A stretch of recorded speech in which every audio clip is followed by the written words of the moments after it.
Good afternoon. It's Wednesday, the 27th of May 2015, just after 1 o'clock. Welcome to UK Column News. I'm your host this afternoon, Brian Gerrish. With me in the studio, Mike Robinson. Afternoon. Good to have you back, Mike. And behind the technical desk is Nick Green. Well, the weather report's quite interesting. We've got a lot of sunshine in Plymouth, a lot of sunshine in the rest of the country. Manchester, I believe, is a bit cloudy, and I think heavy cloud in Rhyl. So we're sorry that you're suffering there with a little bit of darkness in Rhyl. It will perk up. Well, before we get into the news today, just an advert for what follows. Over to you and water. Yeah, so water, the new oil, is really the catchphrase that Mark Anderson came up with for this. So we're discussing the use of water and particularly the corporatisation of water, and that was supposed to be played out in yesterday's news programme, but unfortunately slight technical issue there. So we'll play it out straight after this programme. Excellent. Well, the main theme, of course, is what's coming up in the Well, indeed. Queen's so speech. The Queen's speech is happening, it's maybe already happened, or is happening at the moment. Prior to the Queen's speech, David Cameron made a statement. He said, "Behind this Queen's speech is a clear vision for what our country can be." I'm not sure who "our" is. I think we're getting an idea, Mike. Yeah. A country of security and opportunity for everyone at every stage of life, and in fact later on we'll see the opportunity for people over the age of 60 to take their own lives if they wish. But here she is, arriving, not today obviously because this is an older photograph, but arriving at the Houses of Parliament, not to the House of Commons of course, because she has never actually set foot in that particular place. But so what are the main deals with this? Well, the EU referendum fiasco is going to be one of them. The policing bill. So Theresa May has apparently said that she's going to ban the use of police cells for emergency detention of mentally ill people. So they're going to go straight into psychiatric units, never to be seen again. She also intends to extend what she's calling police-led prosecutions. That's maybe a good thing. I don't know yet. We'll see. And overhaul the complaint system. But the other thing that's mentioned is a change in the use of bail. So what does that mean? Less availability of bail for people, or more draconian bail conditions? We have longer periods on bail, yeah. Probably in accordance with the Scottish model of government as experienced by Robert Greene. Indeed.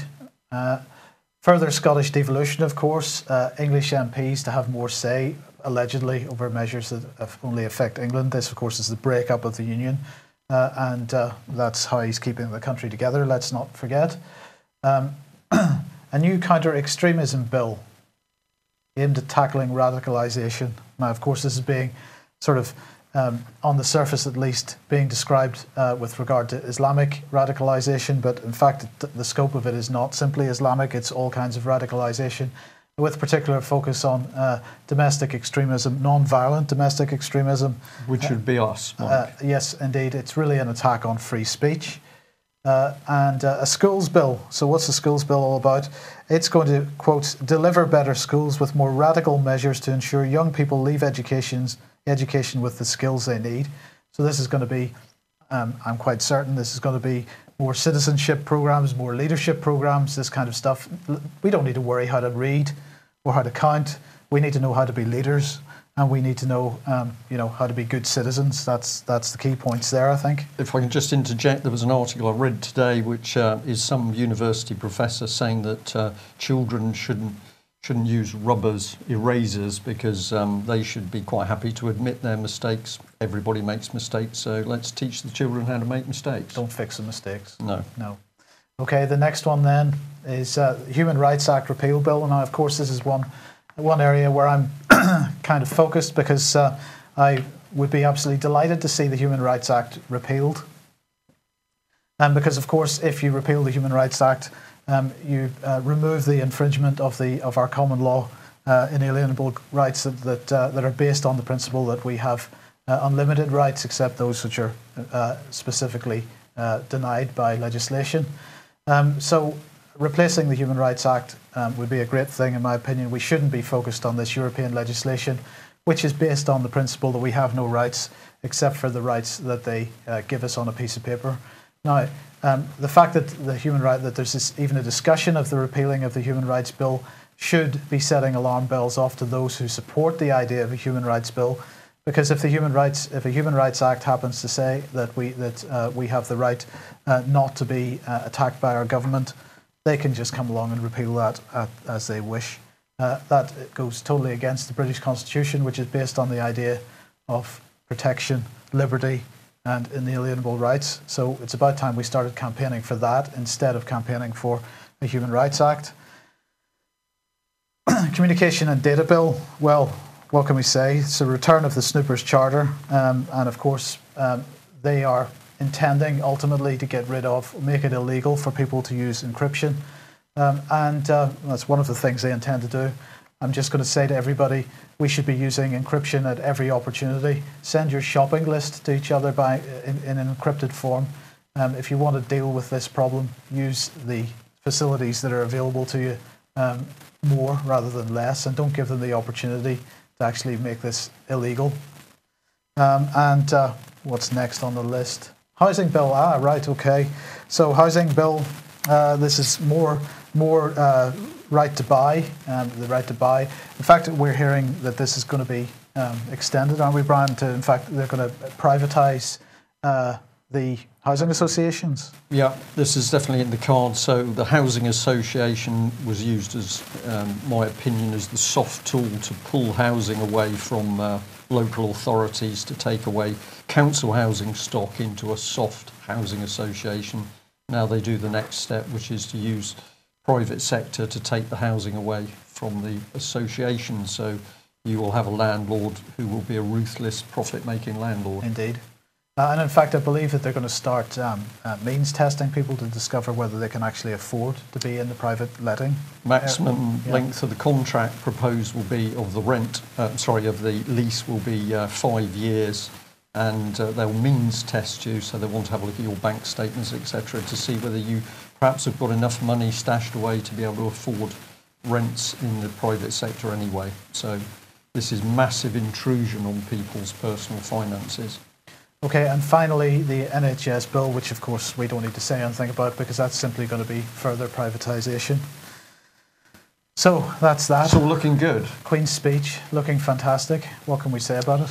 Well, we just remind people that, of course, our Queen has completely betrayed the country by accepting mediatisation, which means that she's given away her powers to enable her to keep the privileges and the wealth, as seen by the gold coach there. So she is a benefits cheat? In a way, yeah. Right, and one final point, of course, it is interesting to note that there is apparently no opposition to this Queen's speech. The Labour Party absolutely silent on the issue. Sorry, no opposition isn't true. That's not quite true. It's the Scottish nationalists that are providing the opposition, and this again is part and parcel of this keeping the country together by splitting it apart, giving the Scottish nationalists an opportunity to appear to be statesmanlike. They're providing the only opposition, and therefore what we really need is separate governments and so on. It's just more reinforcement of the destruction of the British Constitution.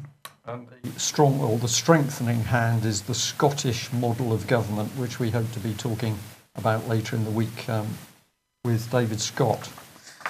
Okay, moving on then. This opinion piece in the FT today, a new global order of cities. Urban centres shape the world. Right, if there's a problem with Brian's mic, Nick, just put the technical problem slide up and we'll deal with it, if you want to do that. We'll keep going. Okay, right, so Global Cities. So this is by Ian Daalder. And Ian Daalder, born in The Hague, he served as the president of the Chicago Council on Global Affairs. He was the U.S. permanent representative on the Council for NATO. The U.S. permanent representative for NATO. How does somebody born in the Netherlands end up being a U.S. representative on NATO?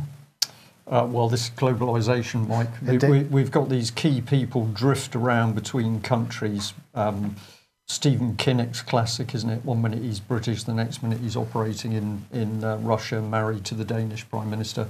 This is the global elite families coming together. Yeah, okay, so Ivar Daalder is also a specialist, sorry Nick, just bring that one back, specialist in European security, member of staff of the UN Security Council, during the administration of Bill Clinton, and was one of the foreign policy advisors to Barack Obama during his 2008 campaign.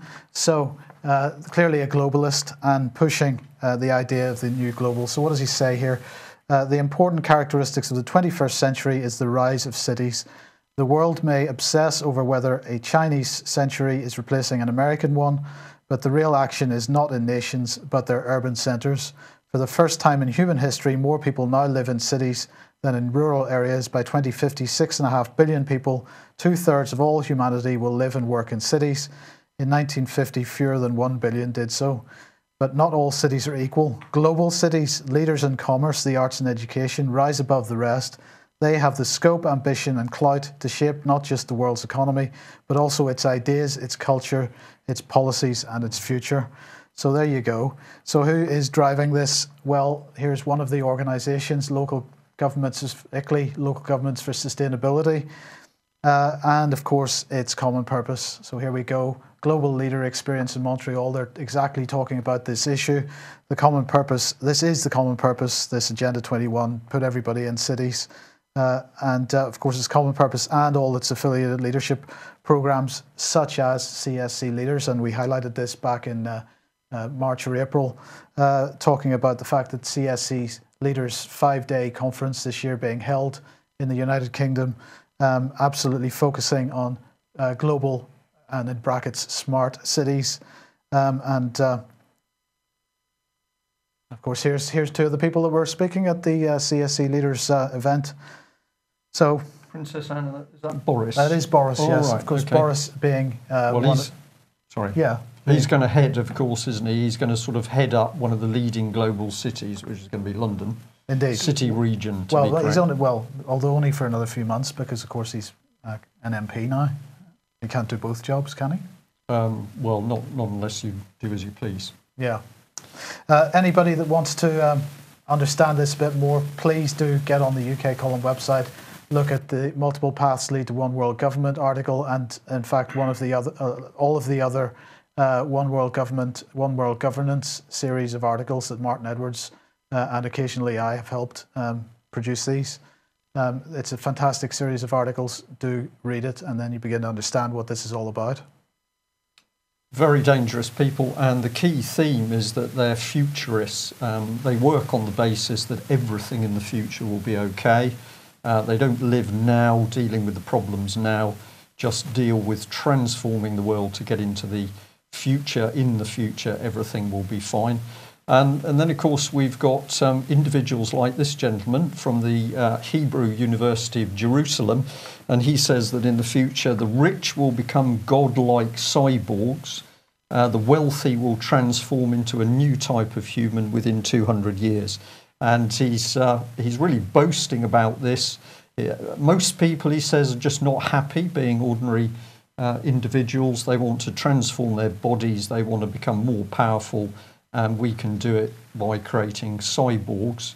So not a lot of spirituality in that man. And what are we seeing in the future? We're going to have these godlike, wealthy people. They won't even be in a human body. This is, I'm going to use the word scary in a light-hearted way, but these are very, very dangerous individuals because, of course, they don't care what they do to get to that new futuristic position. Well, if we jump to reality, let's hop into the West London Synagogue, because it's been topped up with, well, we've called them the Dirty Dozen. This is the people assembling in order to remember the good works of Leon Britton. Quite remarkable article. Apologies to the Daily Mail. I should have just put their logo on this. This was their story. What was the paper saying? Well, of course, they were piling into the synagogue to remember this man. The headline said he'd lost one paper. He just lost a paper, something to do with nothing abuse. important. No. Later on, they did mention a dossier, but it was confusing. But let's have a look at the great and good who shouldered their way into the West London Synagogue. Well, the leader here was Ken Clarke, good man to have. Nick Clegg, One of Leon Britton's boys, of course. Yes, one of Leon Britton's European boys, groomed for the EU. William Hague, of course, he's a man that couldn't wait to get in. Lord Lawson, another upstanding member of society. Jonathan Aiken, well, absolutely upstanding member of society. Because he's never been in prison? No. No.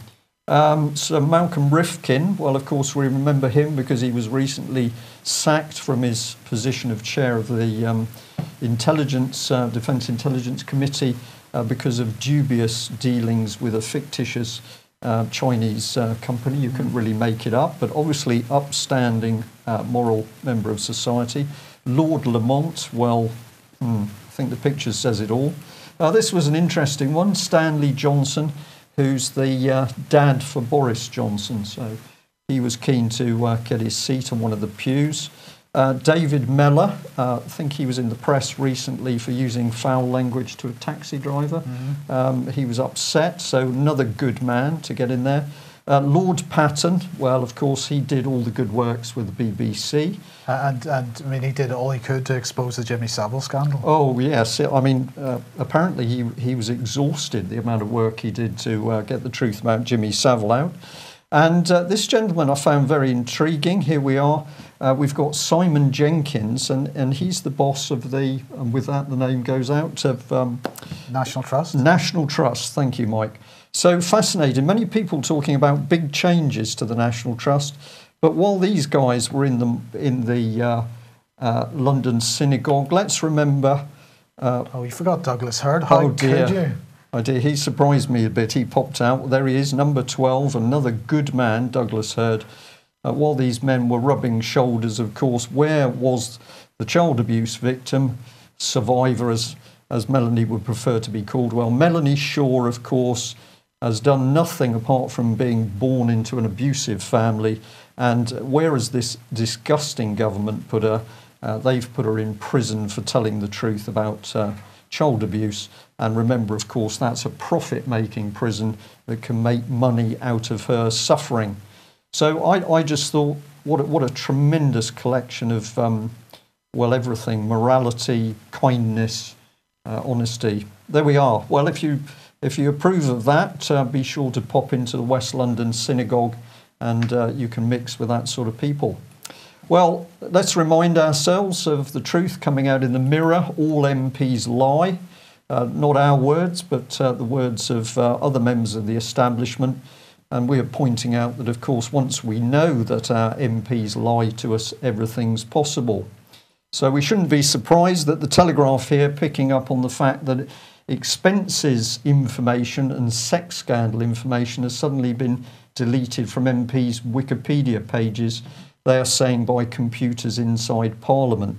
Now, should we believe this? Well, let's look back and remind ourselves that it was the Mirror, the Daily Mail, that exposed that David Cameron had been removing material from the Conservative website because it could embarrass them over what they promised and what they failed to achieve. We pointed out this was the same action as Kim Jong-un from North Korea. He was busy wiping the internet of information. So clear parallels. Let's remember Francis Maude, opaque Minister for Transparency. His cabinet office was busy covering up dirty deals with Common Purpose. And that brings us back, of course, to where we started, which is basically this lot are just liars. Well, there we are, truth coming up to the surface. So what does the state want to cover up? We've seen that Lord Patton was one of the members there remembering Leon Britton. Well, of course, they all want to cover up child abuse.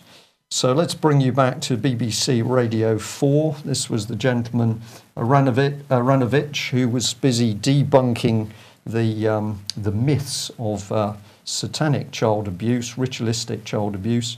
He's written a book about conspiracy theories. But we just wanted to remind you, this is the same Radio 4 that when the abuse of young people at Oxford and Cherwell Valley College, including pretty vile sexual abuse, was reported to their own reporter, Nicola Stambridge. She told us in a telephone conversation that her Radio 4 boss had pulled her off the case.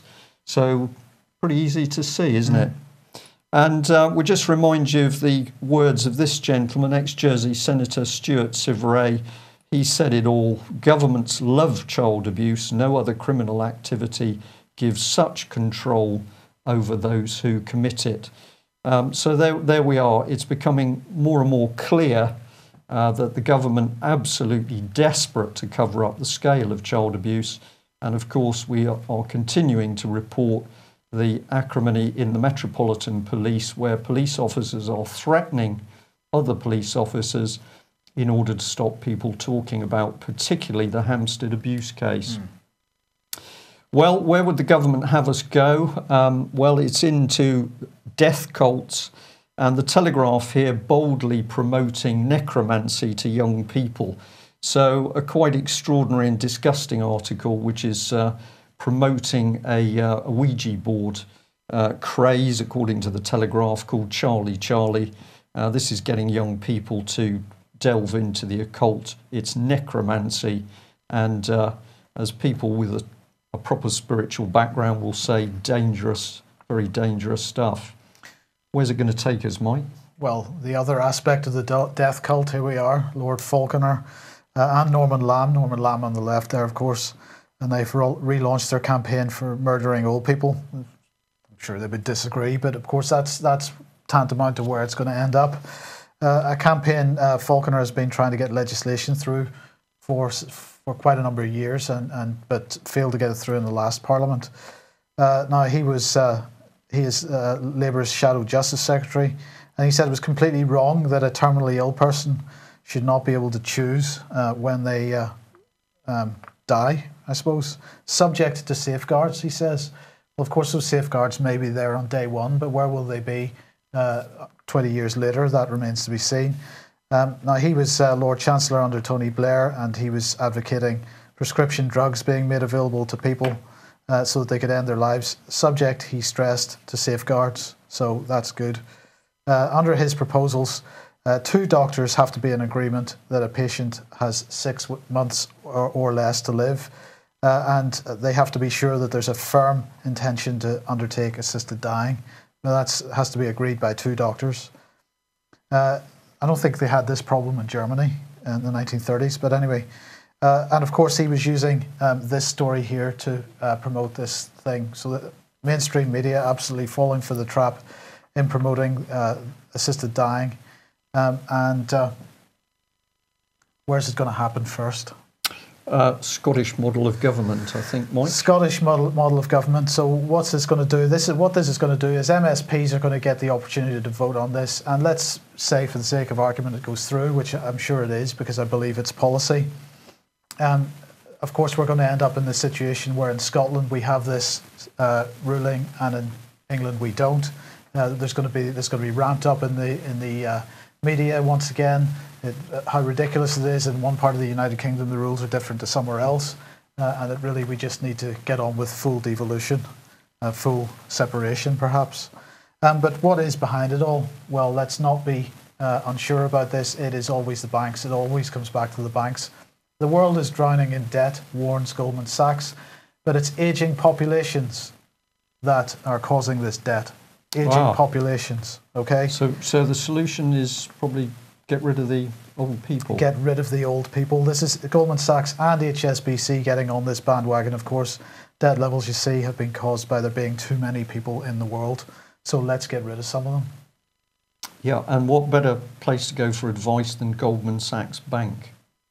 Indeed. The sort of place Julia Middleton would go. Lehman Brothers, Goldman Sachs. Yeah. Because Goldman Sachs are really keen to see protections, for, limitations on this kind of, aren't they? We're nearly lost for words, Mike, so we'll leave it there. I think, if you see your profits being attacked, then let's get rid of the old people. It absolutely makes sense. Well, if this sort of agenda is going to be put into effect, then clearly we need to make sure that we have the right judges in post. So let's have a look at the Independent here, which is pointing out that this gentleman, Robert Jay, who was one of the famed barristers in the press during the Leveson inquiry, is going to become one of Britain's senior judges. Jobs for the boys comes to my mind, but whether this is true or not. So we're interested in this because this is in the press today, effectively. But of course, it was talked about way back in 2013. So after Brian Leveson had done so well in trying to get control of Britain's press and media, this is the key man here, this is Robert Jay. Back in 2013, it was reported that this guy was going to become a High Court judge. Let's remind ourselves of Leveson, wonderful event. There was a bit of a love story going on between two barristers on different sides of the bench, as it were. And Shami Chakrabarti got her face in there. Good common purpose lady. We're not quite sure what the relationship was with the Leveson inquiry. And this is, of course, what came out of it. 5.4 million spent. The police started to adopt secret arrests. Newspapers in chaos. Hacked off continues the pressure. The police became fearful of the press. And the common purpose continues. And it's still continuing. So we just thought, how did this gentleman, Robert Jay, get appointed? So we did a little bit of research for you. So here's Courts and Tribunals judiciary page from the website, and here it gives you a lot of good information. It says, since April 2006, judicial appointments have been the responsibility of an independent Judicial Appoints Commission. Before this, appointments were made on the recommendations of the Lord Chancellor, who was a government minister. So that was a pretty one-way system. You've got a Lord Chancellor, and he simply appoints the judges. But under the new system, it's now independent, except that the Lord Chancellor has a power of veto. No, it's a very limited power of veto. Oh, it's a limited. You veto, you can partly veto. How do you partly veto? Not sure, but it is independent. So don't worry, these judges are all appointed by independent people. Well, who are the independent people? Let's have a look at the Judicial Appointments Commission. So here is all about us. I encourage you to go and read it. And on the right is a list of the current commissioners. What I couldn't find on the website was who actually appointed the independent commission. So we've emailed them to ask if they could tell us who exactly appoints the independent commission, which independently appoints the judges with a veto from the Lord Chancellor, who I believe is Mr. Gove. Yep. Who has proudly boasts that he doesn't really work for Britain. His loyalty is with the Zionist regime in Israel. So very interesting news in Britain. But not to worry. Let's remember that it was David Cameron who says we must get a new press media watchdog. At the same time as he was saying that, of course, he was withholding his own emails from Leveson. So this is definitely futurist global elite. And if we may just blow a little bit of the UK column trumpet, it was UK column's work that actually took the lid off Common Purpose's work to drive the Leveson inquiry. So I think we're allowed to say well done the UK column. That's probably going to shock a few people, but I think we can do it. So we've got an independent judiciary making decisions on all sorts of crime. We're in a good place, Mike, I think. Brilliant. Now, of course, people trafficking increasingly in the news for some reason in this, because it's been happening for generations, but for some reason it's hitting the news. But this story piqued my interest just because G4S is apparently implicated in this. Now, in fairness to G4S, all that has been alleged so far is that one of their employees was involved in this, and how much knowledge the company itself had, that remains to be seen. But nonetheless, the G4S is among, a member of staff from G4S is among 13 security staff charged with organising a human trafficking gang in Vienna airport. You know, this is, there's just huge profits being made from this. You do have to ask the question, if humans are being trafficked, are drugs being trafficked at the same time? We know that drug trafficking is what's keeping the financial system afloat at the moment. I would imagine this is part of the same racket. Well, I just point out, of course, the Hampstead children said that babies were being trafficked, and they talked about who was trafficking the babies, but a single judge, presumably independently appointed, Judge Porphyry, said no, everything those children said, utter nonsense. But you're now saying we've got people trafficking going on, Yeah. albeit Vienna Airport. And G4S also implicated in torture at Guantanamo Bay, I believe. But it's probably okay. Now, Judge, just before we move on, Judge Palfrey, of course, was involved in the Holly Gregg cover-up as well, wasn't she? She was one of the lead judges, yeah. But of course, nothing to see there. Police didn't investigate, so no crime. No and let's make sure that Robert Greene, who tried to expose things, was put in prison, presumably under the Scottish model of government. So that's where it's happening, north of the border. But credit where it's due. We just like to, say this. There's a Telegraph article pointing out that the Pope doesn't appear happy over the Irish vote on gay marriage. So big article from the Telegraph on this. We're just going to add to that here's GCHQ using public money to light up the building in the famous rainbow colours. That is the Rainbow Bridge to the new golden age, the futurist ideal. So we'd like to know who made the decision that GCHQ could become politically active in promoting social change. Is that really the remit of one of our intelligence agencies, to become politically active? I think it's a pretty worrying thing. And we'll just end a little bit of credit where we think it may be due. Big article in the Mail about this lady, Denise Robertson, who's written quite a lengthy article detailing child stealing by the state. I wonder where she got that title from. But she's talking about all the cases of social services taking children. And I picked out just this paragraph because I found it very, very interesting. She said, "These parents are neither inadequate or unintelligent.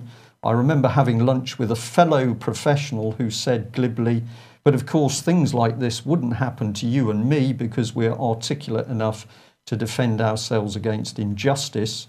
To which Ms. Robertson said, "I had to tell him he was completely wrong, for professional people are every bit as likely to have their children taken away." Absolutely spot on the button. We know that social services taking children away from military people, they're going for police children now. They are so arrogant, they're going to go for anybody. So if you think that because you're a barrister or you're a senior member of the armed forces, your children are safe, I'm afraid the answer is absolutely not. And very shortly we'll be showing an interview. Sorry, not today, but in the near future, we'll be showing an interview where a gentleman explains the massive fraud and corruption that he's come across in the so-called family courts, with an independently appointed judge, of course. Yeah. Where does that leave us? Water. So straight after this programme, we'll be talking water. And apologies again that it didn't quite work yesterday. Okay, thanks very much for joining us. We will be back same time tomorrow. Thank you. Bye-bye. Bye-bye.